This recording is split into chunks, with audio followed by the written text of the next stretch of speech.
Hey, welcome back to another episode of the Christian Apologist Podcast. Thank you so much for joining us. I hope you're having a very blessed week so far. If this is your first time listening or your 10th time, I hope you enjoyed today's episode. And if you do, please consider subscribing to our podcast channel. And if you're listening to us on an Apple Podcast, give us a 5-star rating and leave a comment. This just helps our channel get recognized and more people see it and listen in. And if you like what you hear, look at the description down below and go to our YouTube channel, like, subscribe, and hit the bell notification so you get notified every time we put out a new video. Now, with all that aside, let's dive in to today's podcast.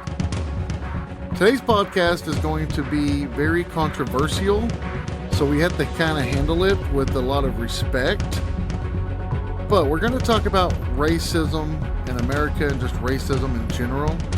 Because I don't know if it's just me or not, but does it not seem like every time you turn around, the news has a story about racism? I mean, I've been seeing stories not only about cops acting inappropriately or racist against the black community, but even average Joes being racist, not just the cops. And I mean, what's going on with all of this? I mean, we even have a progressive Christian named Brandon Robertson, which I've done a YouTube video about, claiming Jesus was racist. I mean, it is literally everywhere. Racist that, racism here, racism there. And why does it just seem as though racism is more prevalent now than it has ever been before? Are we, and when I say we, I'm speaking as America as a whole, are we becoming more racist? Honestly, it does appear that way. But are we really becoming more racist, or is it just possible that with new technology such as the internet and phones with cameras and so forth, we're just more likely now able to capture the racism moments and broadcast it worldwide instantaneously? And what I mean is, racism has been around almost since the beginning of time. It might not have always been targeted towards the black community, but nonetheless has been around against one particular race or another. So why does racism exist at all? Now, many people will say that it's because one race thinks of itself superior to another. Others can say it's a product of one's culture or it's a learned behavior. But regardless of why someone's racist, let me make it perfectly clear. It is completely and utterly wrong. There's many reasons why we can say one individual is racist towards another person, but the answer can be summed up with actually only one word. Do you know what that one word is? Sin. That's really all there is to it. It is that simple. There's no psychology, there's no culture, there's no learned behavior.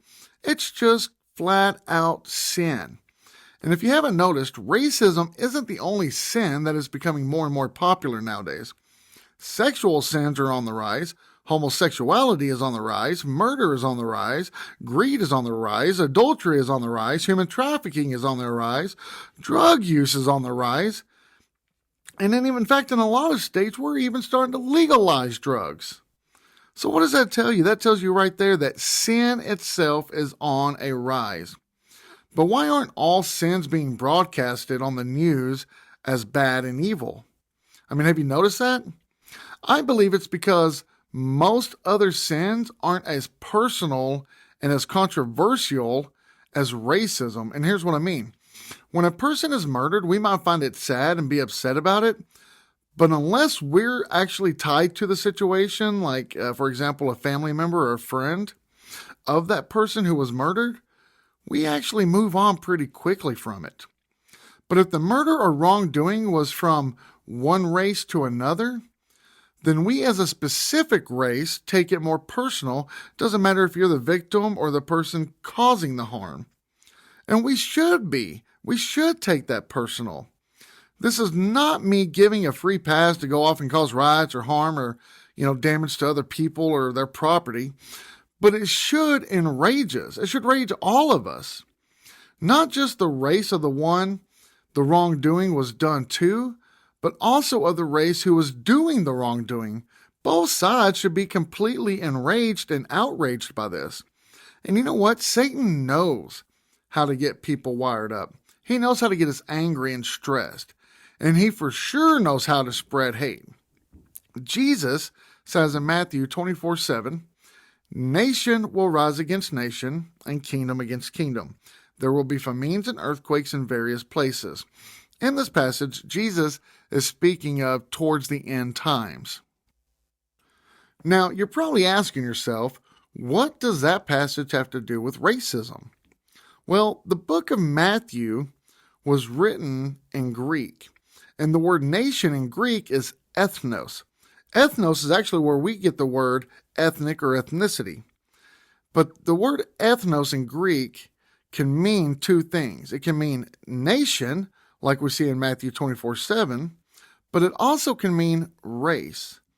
And I'm almost certain that in Matthew 24:7, the Greek word ethnos here actually is meaning race. Now, here's why.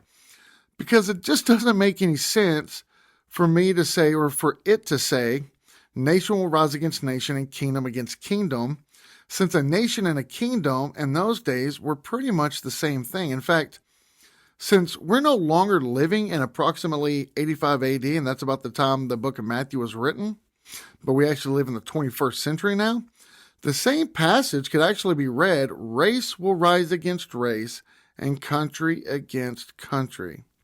See, things are happening and have been happening just as Jesus said they would happen. So if things are happening just as Jesus said they would, and these things are obviously evil, then why are we looking towards the president or the government or laws or, the retraining of the officers as a means of fixing the race issue? What do I mean by that? Evil acts are acts that flow from the heart. So how can we demand or expect the government to fix everybody's heart? They can't. I mean, how can we think that retraining an officer is going to change their heart? It's not going to change their heart. All the laws, all the training, all the writing, all the volitional acts cannot be solved externally. They have to be solved from within, and that is done through God, Jesus, and the Holy Spirit.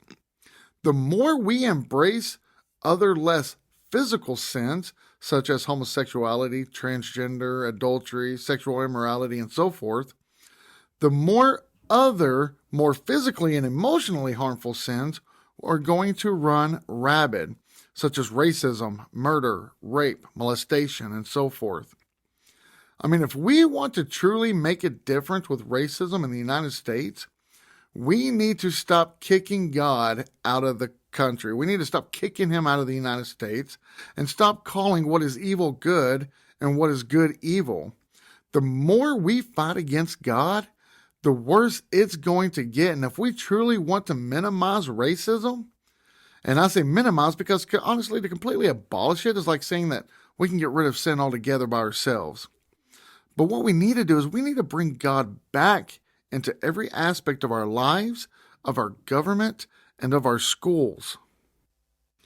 I saw just today the officer that was charged with the murder of George Floyd was found guilty on all accounts. And honestly, I think that was the right judgment. I believe justice was served.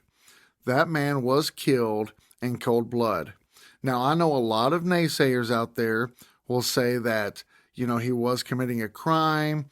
Honestly, I didn't pay much attention to the video, so I don't know if he actually resisted or not, but some will say he did. But that is no reason to have somebody murdered. And he was murdered. It wasn't an accident. It was murder. He literally purposely put his knee on the back of his neck until he couldn't breathe no more. With that aside, I also want to point out that what Maxine Waters said about basically there needs to be rioting and all kinds of stuff if he's found not guilty, and the people that were threatening to riot and all this stuff if he was found not guilty, that was not right either. I understand outrage. I understand being upset. I understand being mad. But I also know that there's a right way to handle things and there's a wrong way. And I understand that a lot of people sit there and say that because of the rioting and everything else, they were just trying to bring attention to what is happening.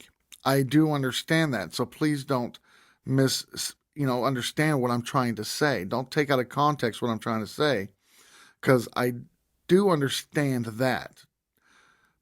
But I also know from what I saw on TV after the George Floyd incident and with the rioting, most of these people, you could tell, weren't there for George Floyd. They were there to cause chaos.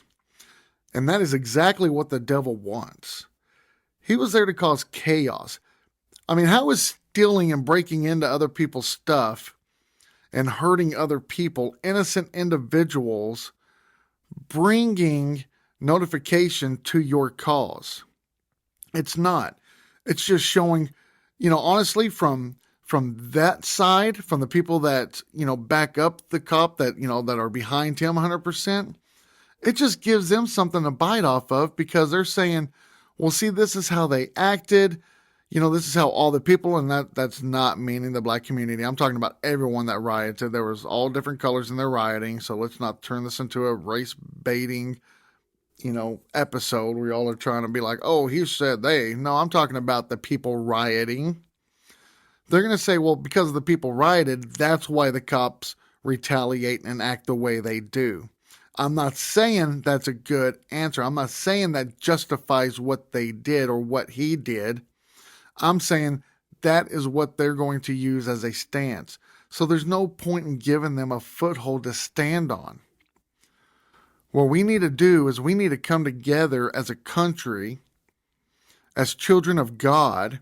We need to bring God back into our lives, bring God back into our schools, bring God back into our hearts, and then we can start seeing a difference.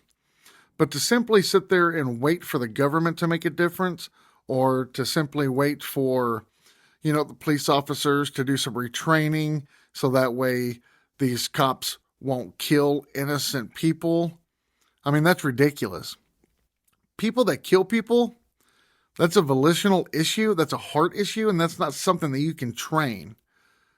It's either you are caring and compassionate and you're God-fearing, or you're not. I heard Morgan Freeman say one time when a gentleman asked him, how does he suppose that we get rid of racism?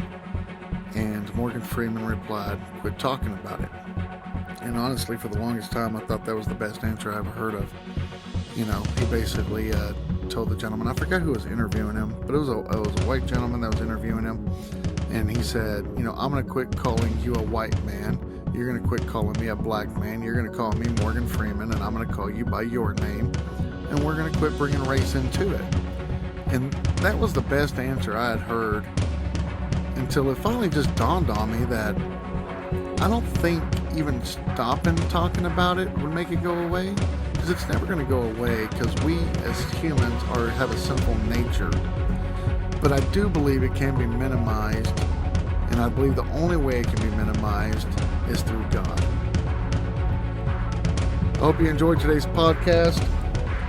Next week, I'm hoping that we're going to end up having an interview, discussion, dialogue with a Messianic Jew.